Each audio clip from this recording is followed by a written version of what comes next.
सभी भाइयों को राम राम। बस इतना सुनते ही भारत के गैंगस्टर वर्ल्ड में भूचाल आ गया। ये एक आम शुरुआत नहीं थी, बल्कि गोल्डी बरार की वायरल ऑडियो क्लिप की पहली लाइन थी, जिसने न सिर्फ लॉरेंस बिश्नोई गैंग की जड़ों को हिला दिया, बल्कि ये भी साफ कर दिया कि अब इस अंडरवर्ल्ड में सब कुछ पहले जैसा नहीं रहा।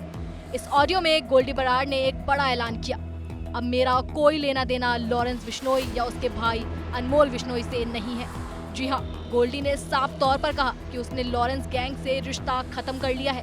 और यही नहीं, उसने ये भी कबूल किया कि गंगानगर में कारोबारी आशीष गुप्ता पर जो फायरिंग हुई थी, वो उसी ने अपने नए साथी रोहित गोदारा के साथ मिलकर करवाई थी।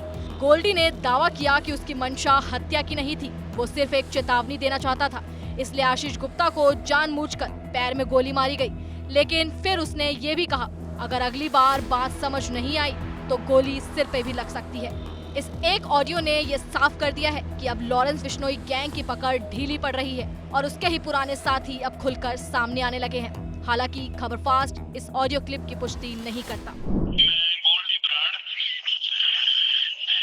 ये वॉइस में से मेरा दो मैसेज है। इसमें एक तो पहली बात तो जो गंगानगर में एक दो दिन पहले आशीष गुप्ता जो है, ये जो कारोबारी है और ये जो अपना ये लैंड माफिया चला रखा है, इसने इस पे जो हमला हुआ है वो मैंने और रोहित गोदारा भाई ने करवाया है। ठीक है, इसको मारना नहीं था, इसको थोड़ा सबक सिखाना था, इसलिए इसके टांग पे गोली मारी है। ठीक है, अगर समझिएगा तो बढ़िया बात है, नहीं तो अगली बार सर पे भी मरवा देंगे, कोई दिक्कत नहीं। और ये हमने ये पोस्ट वगैरह डालनी नहीं थी, क्योंकि हम मर्डर से कम किसी चीज की पोस्ट डालते नहीं है जल्दी गई जब तक कोई और कारण ना हो। पर ये काम मैंने और रोहित भाई ने कराया, लेकिन एक झूठी पोस्ट जो न्यूज में और सोशल मीडिया में चल रही है अनमोल बिश्नोई के नाम से, अब पता नहीं ये इन्होंने क्यों डाली है पोस्ट या क्यों नहीं, वो इनको पता होगा। पर हमारी अनमोल बिश्नोई से अब बनती नहीं है, ये चीज सारे भाइयों को हमने क्लियर करी हुई है।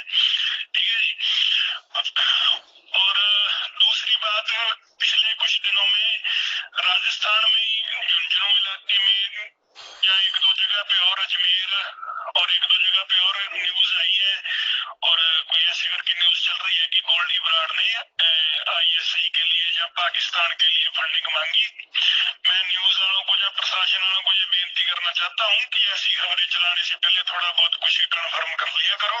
ठीक है, बिना बात के किसी को देशभक्त या देश के गद्दार का सर्टिफिकेट ना दे दिया करो। कम से कम थोड़ा बहुत पता करे करो, कम से कम मेरी आवाज तो होनी चाहिए ना उसकी बात में। ठीक है, जो हमने करे वो शरेआम करे, पर जो भी ये बंदे ये चाणक्य नीति चल के जो हमारा नाम खराब करना चाहते हैं, नेगेटिविटी फैलाना चाहते हैं, ऐसे काम नहीं बनेगा भाई। ठीक है, दुनिया को सबको इतना ही समझ है, अगर हमने आज तक कितने सालों में ऐसी हरकतें नहीं करी तो आगे क्या ही करेंगे। बाकी समा बता देगा कौन देशभक्त है और कौन देश का गद्दार है। ठीक है, पंजाब में बड़े बड़े हैं। ठीक है, पंजाब भी हिंदुस्तान का हिस्सा है, हम कभी भी देश के खिलाफ नहीं चलेंगे, नमक हराम नहीं है। इस ऑडियो को सुनने के बाद सबके मन में एक ही सवाल आ रहा है कि क्या अब लॉरेंस बिश्नोई की गैंग में ही दरार आ चुकी है। पुलिस की माने तो लॉरेंस की गैंग अब बिखरने की कगार पर है।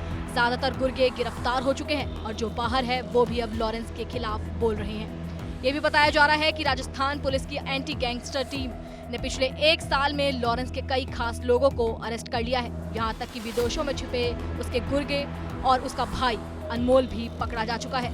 अब सवाल ये उठता है, क्या लॉरेंस बिश्नोई की गैंग अब बिखरने वाली है? क्या गैंग के अंदर अब असली गैंग वॉर शुरू हो चुकी है? इस केस की हर अपडेट जानने के लिए वीडियो को लाइक करें, शेयर करें और चैनल को सब्सक्राइब करना ना भूलें। धन्यवाद।